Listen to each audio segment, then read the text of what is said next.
નમસ્કાર દર્શક મિત્રો, ગુજરાત પ્લસ ન્યૂઝમાં આપ સૌનું હાર્દિક સ્વાગત છે। ભરૂચ જિલ્લાના જંબુસર નગરમાં ખાનપુરી ભાગોળ વિસ્તારમાં અવિરત એક મહિનામાં ચોથી ગાયને પોઈઝન આપીને જાનથી મારી નખાઈ।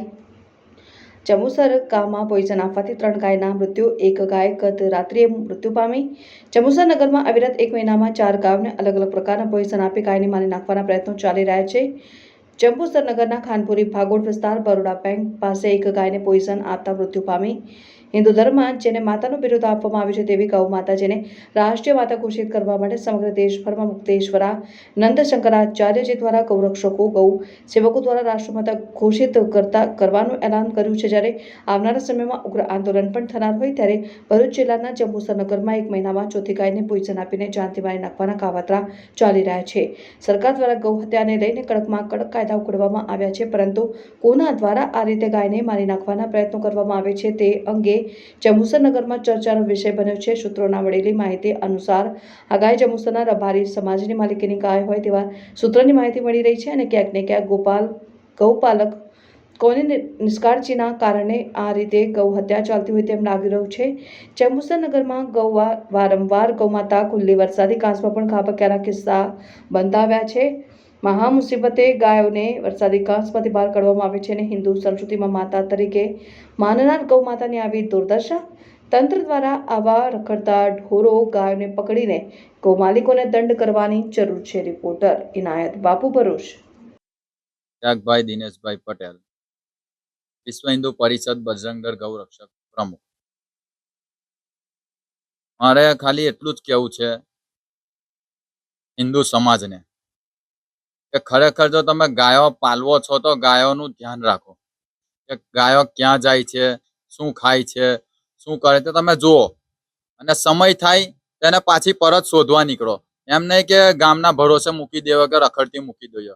પછી વારંવાર આવું ફોન આવે છે ને વારંવાર આવું થાય છે કે ગાય ગટરમાં પડી, કોઈ કતલખાનામાં લઈ ગયું। એટલે આ બધા વિષય ના બને એનું ખાસ હિન્દુ સમાજ અને માલધારી સમાજ મારો જે ધ્યાન આપે ગાયો પર। અને ખરેખર જો ગાયો બાબતે જો હવે કોઈ બી વિષય આવ્યો અમારી પાસે તો અમે કાયદેસર એની સામે એક્શન લઈશું। મારું નામ ઋષિભાઈ રાવલ છે। છેલ્લા 10-12 વર્ષથી ગૌ સેવાનું અમારી ટીમ દ્વારા કાર્ય થાય છે જંબુસર નગરમાં, તાલુકામાં। સ્થિતિ ગૌ માતાની એવી ધ્યાનમાં આવે છે જે મને લાગે છે આ બધાને મારે કહેવાની, ધ્યાન દોરવાની આવશ્યકતા છે। એના માટે તમારું ધ્યાન દોરું તો છેલ્લા 2024માં ગૌ તસ્કરી, ગૌ માતાની હત્યા આ તાલુકામાં અવારનવાર વધી છે। 6 થી વધારે એફઆઈઆર થઈ છે, જેમાં ગૌ તસ્કરીને પોલીસ દ્વારા યોગ્ય કાર્યવાહી પણ થઈ છે, પણ કાર્યવાહીના અંતે બી એ લોકો સુધરતા નથી। અને બીજી સ્થિતિ તરફ ધ્યાન દોરું તો આપણે જંબુસરમાં ફૂડ પોઈઝનના કેસ થાય છે અને ગૌ માતાની નિર્મમ એકદમ દયનીય સ્થિતિમાં મૃત્યુ થાય છે। એટલે ફૂડ પોઈઝનના કેસ દર મહિને લગભગ 4 થી 5 કેસો થાય છે જેનામાં ગૌ માતાની મૃત્યુ થાય છે। આજે ગૌ માતાનું રક્ષણ, સંવર્ધન કરવાની સંપૂર્ણ હિન્દુ સમાજની જવાબદારી છે। કોઈ એકલ દોકલ કોઈની જવાબદારી નથી, કારણ કે ગૌ માતા સમગ્ર આખા દેશની માતા છે આપણા શાસ્ત્રોના અનુસાર।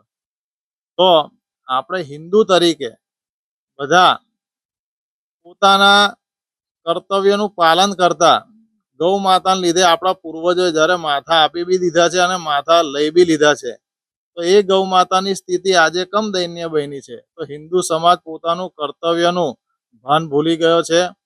માટે સમગ્ર હિન્દુ સમાજે, સમગ્ર સંગઠનો, સમગ્ર શક્તિઓ ભેગી મળીને ગૌ માતાની ચિંતા કરે અને કમસે કમ આપણા જંબુસર નગર તાલુકામાં ગૌ માતા ભૂખી ના મરે, કચરો ના ખાતી મળે, પાણીથી જે ઉનાળામાં તરસી ના મરે, એનું ધ્યાન સંપૂર્ણ હિન્દુ સમાજની જવાબદારી છે, જે આપણે સૌ નિષ્ઠાથી નિભાવીશું તો આવનાર ભવિષ્યમાં ગૌ માતાથી જ આપણું જીવન સુરક્ષિત રહેશે।